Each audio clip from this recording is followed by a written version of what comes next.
Okay, good morning mga pre. So, ito X100 na 2004 model yata to. 2003 o 2004 model mga pre. So, ang naging problema nito is park light. Walang park light at tail light. Ayan, ang problema nito is relay. Kaya lang ang relay nito is naka built-in na dito sa kanyang fuse box, no? So, tatlong relay ang nakalagay dito. Headlight, yung headlight low, headlight high, at saka yung park and tail. So kapag nasira yung relay, buo yung papalitan natin na ito buo, itong fuse box na to is papalitan natin mga pre. Ayan. Okay, so ang ginawa na lang natin is binaypass natin. Ayan.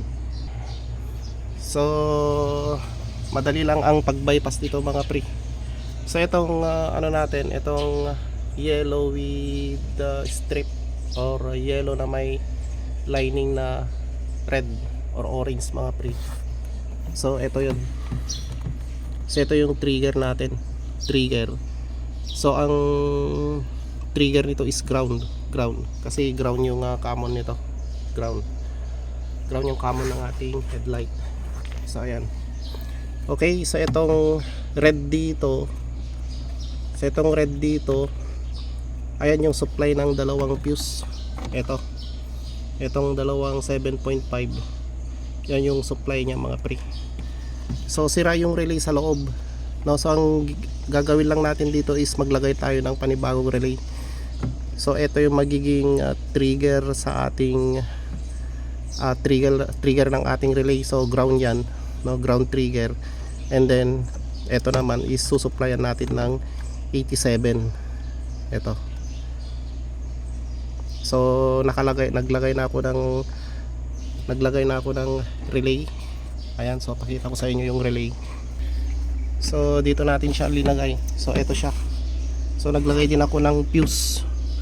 So bale itong relay na to mga pre is kumuha ko ng supply dito sa ating alternator dito sa may battery, and then linagyan natin siya ng fuse papunta po dito sa ating relay. So fuse, and then connected siya sa 85 and 30 ng ating relay, no? So yung 87 niya is connected siya sa red wire papunta sa dalawang fuse, and then yung 86 niya is papunta dun sa ating dun sa yellow with or yellow na mayroong lining na red. Ayan. Okay, so ayan yung 86 mga pre, dito siya nakakonect sa may yellow na mayroong lining na orange or red. And then ito dito, ito yung dito nakakonect yung 87 natin. Yung 87 na yan mga pre is connected siya dito sa, or siya yung common ng dalawang fuse na yan, yung 7.5 na yan, no? So yung dalawang 7.5 na yan na fuse is left and right po yan mga pre, no? So yan. Okay, so ganun lang mga pare ko eh. So yan yung yellow natin na may long lining na orange. So ito yung trigger ng ating park light. Ayan. Okay, so ganun lang mga pre. Peace. Okay, so check natin mga pare ko eh. Pag nag park ako, kailangan humina yon. Ayun o, humina po siya. And then check natin yung mga ilaw.